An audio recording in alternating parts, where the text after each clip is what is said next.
প্রিয় বন্ধুরা, আসসালামু আলাইকুম।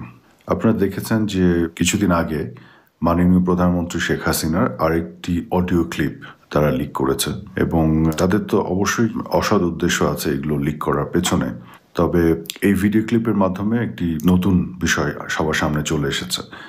যে ভিডিও ক্লিপটা আপনারা খেয়াল করেছেন যে এটি ডক্টর হাসান মাহমুদ, ওদের তৎকালীন পররাষ্ট্র মন্ত্রী, ওনার সাথে একটি কনভারসেশন, এবং সেখানে মাননীয় প্রধানমন্ত্রী শেখ হাসিনা পরিষ্কারভাবে বলছেন যে তিনি ক্ষমতায় থাকতে চান না। এভাবে মানুষের লাশের উপর দিয়ে মানুষ যেভাবে মারা যাচ্ছে, এভাবে উনি ক্ষমতায় থাকতে চান না, এবং উনি পরিষ্কারভাবে বলছেন যে উনি ক্ষমতা ছেড়ে দেওয়ার জন্য প্রস্তুতি নিয়ে ফেলেছেন। উনি পদত্যাগপত্র লিখে রেডি করে ফেলেছেন। মাননীয় প্রধানমন্ত্রী পরিষ্কারভাবে বলছেন যে উনি রাষ্ট্রপতির কাছে যাবেন, যে এগুলো জমা দেবেন। থাকি কি না থাকি, মরি কি বাঁচে তা তো ঠিক নাই। আমি কিন্তু ঠিক করছিলাম যে আজকে যাবো রাষ্ট্রপতির কাছে, সব লিখে থেকে সব রেডি করছি। ওই জন্য রাষ্ট্রপতির কাছে দিয়ে আসলে তখন রাষ্ট্রপতি তিন বাহিনীর প্রধান জায়গায় যা করে করুক, কারণ এইভাবে আর সম্ভব না। বলেছি আমি কিন্তু থাকবো না, সহ্য না, অসম্ভব এই দেশে আর না। ঠিক আছে, এটা আপনি নেতা কর্মীদের কিচ্ছু রাখতেছে না। প্রত্যেক জায়গায় সবার ঘর বাড়ি ছেড়ে পড়েছে। কি এগুলি জানো ব্যাপারে বাবা? ফোন করছে, কানপটে দিয়ে দিয়ে সব বাড়ি পড়াই দিচ্ছে। আপনাদের যদি মনে থাকে যে 5ই আগস্টের পরে আমি সর্বপ্রথম যখন একটি ইন্টারভিউতে আসি, সেখানে আমি পরিষ্কারভাবে বলেছিলাম যে মাননীয় প্রধানমন্ত্রী শেখ হাসিনা 5 তারিখের আগেই পদত্যাগ করার জন্য মানসিকভাবে প্রস্তুতি নিয়ে ফেলেছিলেন, এবং উনি এই বিষয়টি আমাদের সামনে বলেছিলেন। আমি নিজে এটি সাক্ষী। উনি খুবই হতাশাগ্রস্ত ছিলেন যে যেভাবে মানুষকে মারা হচ্ছে, এমনকি শিশুদেরকে হত্যা করা হচ্ছে ঘরের মধ্যে, এবং এটি উনি আসলে নিতে পারছিলেন না। উনি চিন্তা করছিলেন যে এভাবে উনি থাকার দরকার নাই ওনার। এটা হচ্ছে উনার যে মানসিক যে অবস্থা ছিল, এবং উনি যেটি বলেছিলেন সেটি কিন্তু আমরা নিজেরা সাক্ষী, এবং এই বিষয়টি আমরা বলেছি আমাদের বিভিন্ন ইন্টারভিউতে। যাই হোক, যদিও অপপ্রচারকারীরা বিভিন্ন ধরনের মিথ্যাচার করেছে যে শেষ পর্যন্ত মাননীয় প্রধানমন্ত্রী শেখ হাসিনা ক্ষমতা ধরে রাখতে চেয়েছেন, উনি আর্মির উপরে বিরক্ত হয়েছেন, তারা কেন আরও মানুষ মেরে ফেলে তাকে ক্ষমতায় রাখছেন না, এই ধরনের বিভিন্ন মিথ্যাচার অপপ্রচার তারা করেছে। কিন্তু আজকে যে অডিও ক্লিপটি তারাই ছেড়েছে, তার ফলে সত্যি কথা যেটি সবার সামনে চলে এসেছে সেটি হচ্ছে বঙ্গবন্ধু কন্যা মাননীয় প্রধানমন্ত্রী শেখ হাসিনা আসলে হতাশাগ্রস্ত হয়ে গেছিলেন, ফ্রাস্ট্রেশনে ভুগছিলেন এতগুলো মানুষকে যে হত্যা করা হয়েছে, এবং সব মিলে উনি একেবারেই ক্ষমতায় থাকতে চাননি। এবং আমার মনে আছে আমরা জিজ্ঞেস করেছিলাম যে আপনি ক্ষমতা ছেড়ে দিবেন, তাহলে তারপরে কি হবে? আমাদের যে নেতাকর্মী যারা আছে তৃণমূলে, তাদেরকে তো এরা হত্যা করবে এবং আপনার জীবন বিপন্ন হবে। উনি তখন বলেছিলেন উনি টুঙ্গিপাড়ায় চলে যাবেন, এবং টুঙ্গিপাড়ায় যে উনি থাকবেন, উনি আর রাষ্ট্রীয় এবং রাজনীতি কোনো কিছুর সাথে সম্পৃক্ত থাকবেন না। তো যাই হোক, এই সত্যটি এখন বের হয়ে আসলো ওনার এই বক্তব্যের মধ্য দিয়ে। এবং আরও কতগুলো বিষয় আপনাদের বলি। এর আগেও তারা যে অডিও ক্লিপগুলি ছেড়েছিল, সেখানে কিন্তু পূর্ণাঙ্গ যদি কনভারসেশন যেটি যে আপনারা শোনেন, খেয়াল করে দেখবেন ওরা একটি অংশ কেটে মানুষের সামনে উপস্থাপন করেছিল, এবং এই আদালত যে ক্যাঙ্গারু আদালত, তাজুলের যে আদালত, সে আদালতও ঠিক একই ধরনের মিথ্যাচার করেছে যে মাননীয় প্রধানমন্ত্রী Sheikh Hasina lethal weapon use করতে অ্যাপ্রুভ করেছেন বা অনুমোদন দিয়েছিলেন।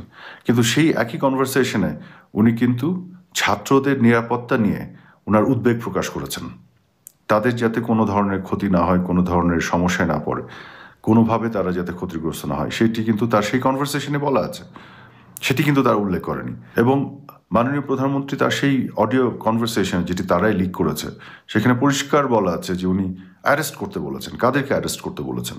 যারা জ্বালাও পোড়াও করছিল। এবং অ্যারেস্ট করা তো একটা আইনি এবং সাংবিধানিক একটি পদক্ষেপ যখন জ্বালাও পোড়াও করা হয়, যখন রাষ্ট্রীয় বিভিন্ন প্রতিষ্ঠানের উপর আক্রমণ করা হয়। এবং খেয়াল করে দেখুন, লেথাল ওয়েপেনও উনি ইউজ করতে বলেছেন, যেটি ওই ক্লিপ অনুযায়ী কাদের জন্য? যারা পুলিশকে হত্যা করছে, যারা জঙ্গি, যারা জেল থেকে জঙ্গিদের বের করে নিয়ে এসেছে, 800-র উপরে প্রিজনারদেরকে নিয়ে চলে এসেছে, যারা অস্ত্র লুট করেছে, যারা পুলিশকে মেরে উল্টো করে ঝুলিয়ে রেখেছে, এই ধরনের অন্যায় যারা করেছে, 400-র উপরে থানা আক্রমণ করেছে, এবং গুলশানের শুটিং ক্লাবে অস্ত্র লুট করার জন্য আক্রমণ করা হয়েছিল, সিভিল এভিয়েশনে ফিউল ডিপো আক্রমণ করা হয়েছে। এগুলো তো ইনসার্জেন্সি, এগুলো তো রীতিমতো জঙ্গিদের কাজ।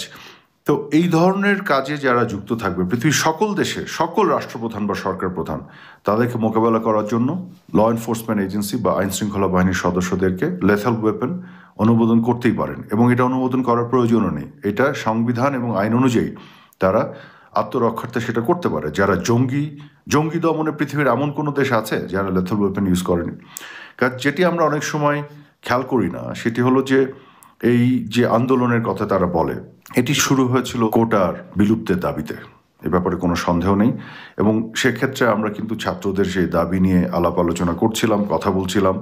আমরা এটিও বলেছি যে বিচারিক প্রক্রিয়ার মধ্যে যেহেতু বিষয়টি আছে, তার মধ্য দিয়ে এটা সমাধান আমরা করব। কিন্তু এর মধ্যে যে তৃতীয় পক্ষ ঢুকে পড়েছে, এটি কিন্তু আমি বারেবার বলেছি, তখন অনেকের মাথায় ঢোকেনি। এখন আবার একটু ঠান্ডা মাথায় চিন্তা করেন যে ছাত্ররা এখানে আমাদের সাথে কথা বলছে, ডায়ালগ করছে, তাদের দাবি হচ্ছে কোটা বিলুপ্তি। এবং ছাত্র সমন্বয়ক যারা, তাদের কথা শুধু বলছি না, অন্যান্য অনেক ছাত্ররাও কিন্তু আবেগে এই আন্দোলনে চলে এসেছিল, এ ব্যাপারে কোনো সন্দেহ নেই। কিন্তু একই সাথে বিএনপি এবং জামাতের যে কর্মীরা এবং যারা হচ্ছে ভায়োলেন্ট কর্মী, যারা সন্ত্রাসী কর্মী, তারাও কিন্তু নেমে পড়েছিল, এবং এটা কিন্তু আমরা পরিষ্কারভাবে দেখতে পাচ্ছিলাম। এবং তারাই কিন্তু এই জ্বালাও পোড়াওগুলো করছিল। এই যে সেতু ভবন যে জ্বালিয়ে দিল কারা? বিএনপি জামাতের এই কর্মীরা। বিটিভিতে আক্রমণ করেছিল কারা? সেখানে অবশ্য জঙ্গিরা আক্রমণ করেছিল।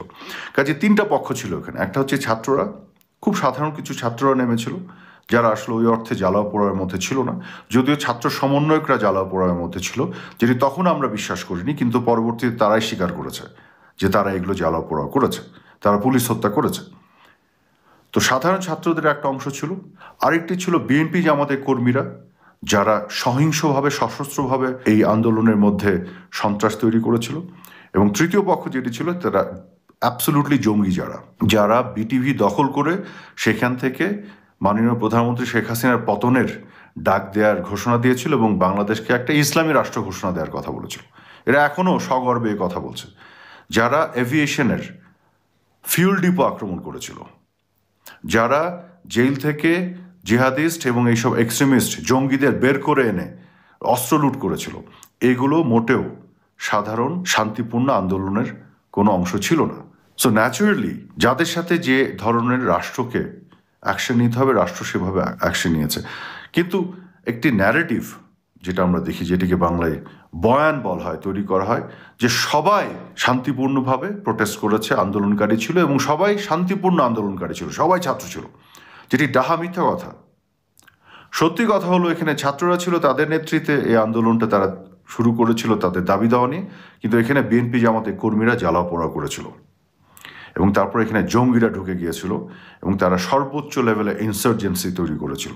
কাজে এখানে যদি এই উপাদানগুলোকে বাদ দিয়ে আলোচনা করা হয়, তাহলে কিন্তু কেন শেখ হাসিনা সরকার তৎকালীন সময়ে রাষ্ট্র কিভাবে অ্যাকশন নিয়েছিল সেটিকে কখনোই বোঝা যাবে না।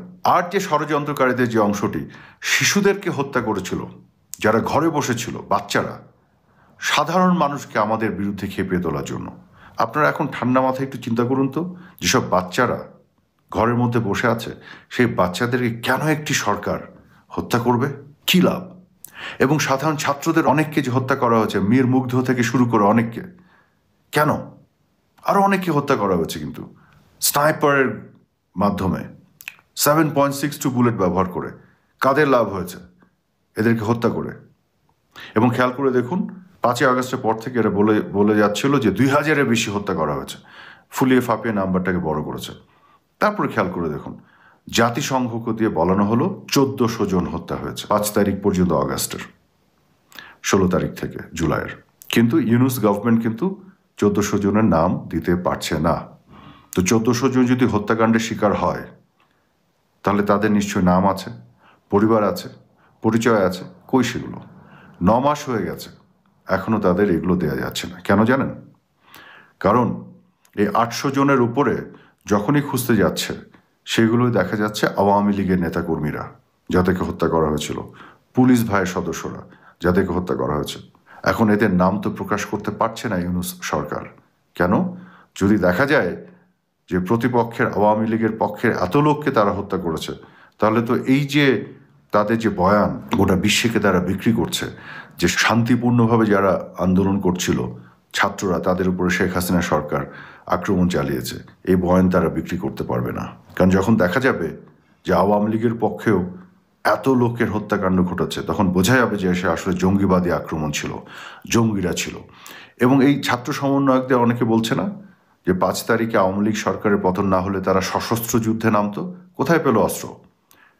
কাজে সত্যটা কিন্তু আস্তে আস্তে বের হয়ে আসছে। এটা একটা বৈধ সরকারের উপর আক্রমণ ছিল, একটি বৈধ সরকারকে পতনের ঘটনা আন্দোলন ছিল।